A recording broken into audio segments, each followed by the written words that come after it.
The fundamental strength of politics is uncompromising principles and ideologies. Periyar's social justice, Kamarajar's honest administration, Ambedkar's equal justice and equal opportunity, Velu Nachiyar's social inclusivity and communal harmony, Anjali Ammal's fighting for water resources. Tamil ಭಾಷೆ ಗೊತ್ತಿರೋರೆಲ್ಲರಿಗೂ ನಟ Joseph Vijay ಗೊತ್ತೇ ಇರ್ತಾರೆ. ಅಭಿಮಾನಿಗಳ ಪಾಲಿನ ದಳಪತಿ, ತಮಿಳುನಾಡಿಗೆ ದಳಪತಿಯಾಗೋ ಸಾಧ್ಯತೆಗಳು ಹೆಚ್ಚಾಗಿವೆ. ವಿಜಯ್ ತಾವು ರಾಜಕೀಯಕ್ಕೆ ಬರೋದಾಗಿ ಘೋಷಿಸಿದ್ರು. ಇದಕ್ಕಾಗಿಯೇ ಹೊಸ ಸಿನಿಮಾಗಳನ್ನ ಒಪ್ಪಿಕೊಂಡಿಲ್ಲ. ವಿಜಯ್ ನಟಿಸಿರೋ ಕೊನೆಯ ಚಿತ್ರ ಜನನಾಯಕನ್ 2026ರ ಸಂಕ್ರಾಂತಿಗೆ ರಿಲೀಸ್ ಆಗಲಿದೆ. ಇದಾದ ಬಳಿಕ ವಿಜಯ್ ಫುಲ್ ಟೈಮ್ ಪಾಲಿಟಿಷಿಯನ್ ಆಗಲಿದ್ದಾರೆ. ಫುಲ್ ಟೈಮ್ ಪಾಲಿಟಿಕ್ಸ್ಗೆ ಇಳಿದ ಬಳಿಕ ವಿಜಯ್ ಜನಪ್ರಿಯತೆ ಮತ್ತಷ್ಟು ಹೆಚ್ಚುವ ಸಾಧ್ಯತೆ ಇದೆ ಅಂತ ರಾಜಕೀಯ ವಿಶ್ಲೇಷಕರು ಹೇಳ್ತಿದ್ದಾರೆ. Who are India's freedom fighters from Tamil Nadu as a party's ideologues and policy leaders. 2026ರಲ್ಲಿ Tamil Nadu ವಿಧಾನಸಭೆ ಚುನಾವಣೆ ನಡೆಯಲಿದೆ. ಹೀಗಾಗಿ ಇತ್ತೀಚೆಗಷ್ಟೇ ಪ್ರಖ್ಯಾತ ಸಮೀಕ್ಷಾ ಸಂಸ್ಥೆ ಸಿ ವೋಟರ್ ಒಂದು ಸರ್ವೆ ನಡೆಸಿತ್ತು. ಇದರಲ್ಲಿ ತಮಿಳುನಾಡಿಗೆ ಯಾರು ಸಿಎಂ ಆದ್ರೆ ಸೂಕ್ತ ಅನ್ನೋ ಪ್ರಶ್ನೆಯನ್ನ ಕೇಳಲಾಗಿತ್ತು.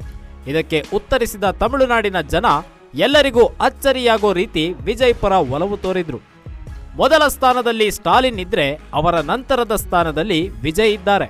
ಸ್ಟಾಲಿನ್ ಪರ 27% ಜನ ಒಲವು ತೋರಿದ್ರೆ 18% ಜನ ವಿಜಯ್ ಸಿಎಂ ಆದ್ರೆ ಒಳ್ಳೆಯದು ಅನ್ನೋ ಅಭಿಪ್ರಾಯ ವ್ಯಕ್ತಪಡಿಸಿದ್ರು. ವಿಜಯ್ ಈ ಪರಿ ಜನಪ್ರಿಯತೆ ಹೆಚ್ಚಿಸಿಕೊಂಡಿರುವುದು ಹಲವರಿಗೆ ಅಚ್ಚರಿ ತರಿಸಿದೆ. ನರಾಚಿ முதல்வர் அவர்களே,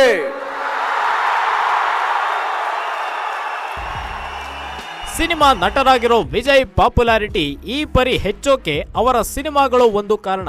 ಜೊತೆಗೆ ಯುವಜನರು ಮತ್ತು ಮಹಿಳೆಯರು ಹೆಚ್ಚಾಗಿ ವಿಜಯ್ ಪರ ಒಲವು ತೋರಿಸಿದ್ದಾರೆ. ವಿಜಯ್ ತಮ್ಮ ತಮಿಳಿಗ ವೆಟ್ರಿ ಕಳಗಂ ಪಕ್ಷವನ್ನ ಸ್ಥಾಪಿಸಿ ಕೇವಲ 1 ವರ್ಷವಾಗಿದೆ ಅಷ್ಟೇ. ಫೆಬ್ರವರಿ 2, 2024ರಲ್ಲಿ ವಿಜಯ್ ಟಿವಿಕೆ ಪಕ್ಷ ಸ್ಥಾಪಿಸಿದ್ರು.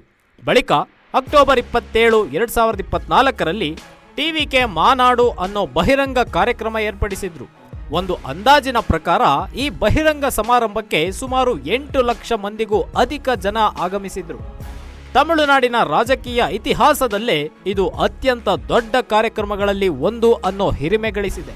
ಈ ಮೂಲಕ ವಿಜಯ್ ರಾಜಕೀಯಕ್ಕೆ ಭರ್ಜರಿ ಆರಂ ಗ್ರೇಟಂ ಮಾಡಿದ್ದೇ ಅಲ್ಲದೆ ತಮ್ಮ ಪಕ್ಷದ ಸಿದ್ಧಾಂತವನ್ನ ಸಹ ಪ್ರಕಟಿಸಿದ್ರು. Periyar's social justice, Kamarajar's honest administration, Ambedkar's equal justice and equal opportunity, Velu Nachiyar's social inclusivity and communal harmony, Anjali Ammal's fighting for water resources were the reasons for choosing them as a party's ideologues and policy leaders. TVK ಮಾನಾಡು ಕಾರ್ಯಕ್ರಮದ ಬಳಿಕ 6 ತಿಂಗಳಲ್ಲಿ ತಮಿಳುನಾಡು ರಾಜಕೀಯದಲ್ಲಿ ತಮ್ಮದೇ ಆದ ಛಾಪು ಮೂಡಿಸುವಲ್ಲಿ ವಿಜಯ್ ಯಶಸ್ವಿಯಾಗಿದ್ದಾರೆ. ಅಲ್ಲದೆ ಸಮಯ ಸಿಕ್ಕಾಗಲೆಲ್ಲ ಸ್ಟಾಲಿನ್ ನೇತೃತ್ವದ ರಾಜ್ಯ ಸರ್ಕಾರ, ನರೇಂದ್ರ ಮೋದಿ ನೇತೃತ್ವದ ಕೇಂದ್ರ ಸರ್ಕಾರದ ವಿರುದ್ಧ ವಾಗ್ದಾಳಿ ನಡೆಸುತ್ತಿದ್ದಾರೆ. ಅದರಲ್ಲೂ ಕೇಂದ್ರ ಸರ್ಕಾರ ತಮಿಳುನಾಡನ್ನ ನಿರ್ಲಕ್ಷಿಸ್ತಾ ಇದೆ ಅಂತ ಬೆಂಕಿಯುಂಡೆಗಳನ್ನೇ ಉಗುಳ್ತಾ ಇದ್ದಾರೆ. ಈ ಮೂಲಕ ತಮಿಳರ ಮನದಲ್ಲಿ ತಮ್ಮದೇ ಆದ ಸ್ಥಾನ ಸಂಪಾದಿಸಿದ್ದಾರೆ ಅನ್ನೋದು ಸಿ ವೋಟರ್ ಸರ್ವೆಯಲ್ಲಿ ಬಹಿರಂಗವಾಗಿದೆ. ವಿಜಯ್ಗಿರೋ ಫ್ಯಾನ್ ಬೇಸ್ ಜನರ ನಡುವೆ ಟಿವಿಕೆ ಪಕ್ಷವನ್ನ ಕೊಂಡೊಯ್ಯುವಲ್ಲಿ ಯಶಸ್ವಿಯಾಗಿದೆ ಅನ್ನೋದು ಇದರಿಂದ ಕನ್ಫರ್ಮ್ ಆಗಿದೆ. ಹೇಳಬೇಕು ಅಂದ್ರೆ ವಿಜಯ್ ರಾಜಕೀಯಕ್ಕೆ ಎಂಟ್ರಿ ಕೊಡೋಕ್ಕೂ ಮೊದಲೇ ತಮ್ಮ ಅಭಿಮಾನಿ ಸಂಘದ ಹೆಸರಲ್ಲಿ ಸಮಾಜ ಸೇವೆ ಮಾಡ್ತಿದ್ರು. 2009ರಲ್ಲಿ ವಿಜಯ್ ಮಕ್ಕಳ್ ಇಕ್ಯಾಯಂ ಅಂದ್ರೆ ವಿಜಯ್ ಅಭಿಮಾನಿಗಳ ಹೋರಾಟ ಅನ್ನೋ ಸಂಸ್ಥೆಯನ್ನ ಹುಟ್ಟುಹಾಕಿದ್ರು. 2009ರಿಂದಲೂ ಈ ಸಂಘದ ಮೂಲಕ ಸಮಾಜ ಸೇವೆ ಮಾಡಿದ್ರು. ಇದು ವಿಜಯ್ ಕುರಿತು ಜನರಲ್ಲಿ ಉತ್ತಮ ಅಭಿಪ್ರಾಯ ಮೂಡಲು ಸಹಾಯ ಮಾಡಿದೆ ಅನ್ನೋದು ಸಹ ಸರ್ವೆಯಲ್ಲಿ ಬಯಲಾಗಿದೆ. ಆದರೆ ಎಲ್ಲಕ್ಕಿಂತ ಮುಖ್ಯವಾಗಿ ಚುನಾವಣೆ ತಂತ್ರಗಾರ ಅಂತಲೇ ಹೆಸರಾಗಿರೋ ಪ್ರಶಾಂತ್ ಕಿಶೋರ್ ಟಿವಿಕೆಗೆ ಸಲಹೆ ನೀಡುತ್ತಿದ್ದಾರೆ. ಇದು ಕೂಡ ಭರ್ಜರಿಯಾಗಿ ವರ್ಕೌಟ್ ಆದಂತೆ ಕಾಣ್ತಿದೆ. ಜೊತೆಗೆ ಪರಿಣಾಮಕಾರಿಯಾಗಿ ಜನರ ಮನಮುಟ್ಟುವಂತೆ ಮಾಡಲು ಪ್ರಶಾಂತ್ ಕಿಶೋರ್ ತಮ್ಮ ಕೊಡುಗೆ ನೀಡಿದ್ದಾರೆ ಅನ್ನೋದಕ್ಕೆ ಉತ್ತಮ ನಿದರ್ಶನವಾಗಿದೆ.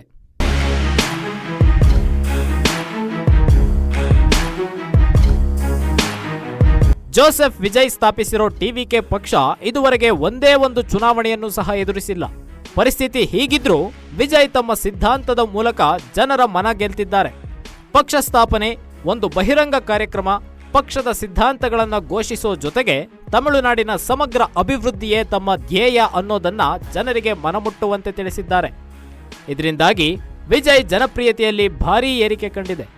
ತಮಿಳುನಾಡಿನಲ್ಲಿ ವಿಧಾನಸಭೆ ಚುನಾವಣೆಗೆ ಇನ್ನು ಒಂದೇ ಒಂದು ವರ್ಷ ಸಮಯವಿದೆ. ಈ ಅವಧಿಯಲ್ಲಿ ವಿಜಯ್ ತಮ್ಮ ಜನಪ್ರಿಯತೆಯನ್ನ ಮತ್ತಷ್ಟು ಹೆಚ್ಚಿಸಿಕೊಳ್ಳಬಹುದು ಅನ್ನೋದು ರಾಜಕೀಯ ವಿಶ್ಲೇಷಕರ ಅಭಿಮತವಾಗಿದೆ. ಯಾಕಂದ್ರೆ ಎಲೆಕ್ಷನ್ ಮೋಡ್ ಆರಂಭವಾದ ಬಳಿಕ ಜನ ರಾಜಕೀಯದ ಕುರಿತು ಹೆಚ್ಚಾಗಿ ಮಾತನಾಡ್ತಾರೆ. ಇದು ವಿಜಯ್ಗೆ ಹೆಚ್ಚಿನ ಮೈಲೇಜ್ ಕೊಡಲಿದೆ. ಅಲ್ಲದೆ ತಾನು ಅಧಿಕಾರಕ್ಕೆ ಬಂದ್ರೆ ಏನು ಮಾಡ್ತೀನಿ, ಜನರಿಗೆ ಏನೇನನ್ನ ಕೊಡ್ತೀನಿ ಅನ್ನೋದನ್ನ ಹೇಳ್ತಾರೆ. ಆಗ ಡಿಎಂಕೆಗೆ ಪರ್ಯಾಯ ಪಕ್ಷವನ್ನ ಹುಡುಕ್ತಿರೋ ಜನರಿಗೆ ಟಿವಿಕೆ ಒಂದು ಆಶಾಕಿರಣವಾಗಿ ದೊರಕಲಿದೆ ಅನ್ನೋದು ರಾಜಕೀಯ ವಿಶ್ಲೇಷಕರ ಅಭಿಮತವಾಗಿದೆ. ಪ್ರಸ್ತುತ ತಮಿಳು ಸಿನಿಮಾ ಹೀರೋಗಳಲ್ಲಿ ಅತ್ಯಂತ ಹೆಚ್ಚು ಅಭಿಮಾನಿಗಳನ್ನ ವಿಜಯ್ ಹೊಂದಿದ್ದಾರೆ. ಆದರೆ ತಮಿಳುನಾಡಿನಲ್ಲಿ ವಿಜಯ್ಗಿಂತ ಅಜಿತ್ ಹೆಚ್ಚು ಅಭಿಮಾನಿಗಳನ್ನ ಹೊಂದಿದ್ರೂ ಅಜಿತ್ ರಾಜಕೀಯಕ್ಕೆ ಇಳಿತಿಲ್ಲ. ಹೀಗಾಗಿ ಎಲ್ಲ ಹೀರೋಗಳ ಅಭಿಮಾನಿಗಳು ವಿಜಯ್ಗೆ ಸಪೋರ್ಟ್ ಮಾಡೋದ್ರಲ್ಲಿ ಯಾವುದೇ ಸಂಶಯವಿಲ್ಲ. ಅದರಲ್ಲೂ ಯುವ ಜನರು ಮತ್ತು ಮಹಿಳಾ ಮಣಿಗಳಿಗೆ ವಿಜಯ್ ಹಾಟ್ ಫೇವರೇಟ್ ಆಗಿದ್ದಾರೆ. ಜೊತೆಗೆ ಡಿಎಂಕೆ ಮತ್ತು ಎಐಎಡಿಎಂಕೆ ಎರಡೂ ಪಕ್ಷಗಳನ್ನ ಬೆಂಬಲಿಸ್ತಿರೋರು ಸಹ ವಿಜಯ್ ಬೆನ್ನಿಗೆ ನಿಲ್ಲಬಹುದು. ಹೀಗಾಗಿ ಇನ್ನೊಂದು ವರ್ಷದ ಹೊತ್ತಿಗೆ ವಿಜಯ್ ಸಿಎಂ ರೇಸ್ನಲ್ಲಿ ಮೊದಲ ಸ್ಥಾನದಲ್ಲಿದ್ರೂ ಯಾರೂ ಅಚ್ಚರಿ ಪಡುವಂತಿಲ್ಲ. ಪ್ರಶಾಂತ್ ಕಿಶೋರ್ ವಿಜಯ್ಗೆ ಸಾಥ್ ನೀಡ್ತಿರೋದ್ರಿಂದ ವಿಜಯ್ಗೆ ಹೆಚ್ಚಿನ ಬಲ ಬಂದಿದೆ. ಪ್ರಶಾಂತ್ ಕಿಶೋರ್ ನೀಡೋ ಟಿಪ್ಸ್ ಸರಿಯಾಗಿ ಜಾರಿಗೆ ಬಂದ್ರೆ ವಿಜಯ್ ಸಿಎಂ ರೇಸ್ನಲ್ಲಿ ಫಸ್ಟ್ ಪ್ಲೇಸ್ಗೆ ಬರಬಹುದು ಅನ್ನೋದು ರಾಜಕೀಯ ವಿಶ್ಲೇಷಕರ ಅಭಿಪ್ರಾಯವಾಗಿದೆ. ನರಾಚಿ முதல்வர் அவர்களே,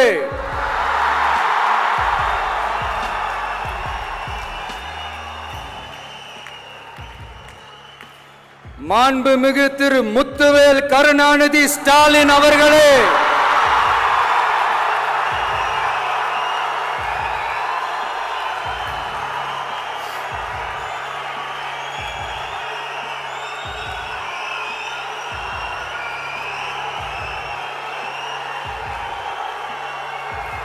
பேரை மட்டும் வீராப்பா சொன்ன பத்தாதவர்களே, செயல்லையும் ஆட்சியிலையும் அதை காட்டணும் அவர்களே.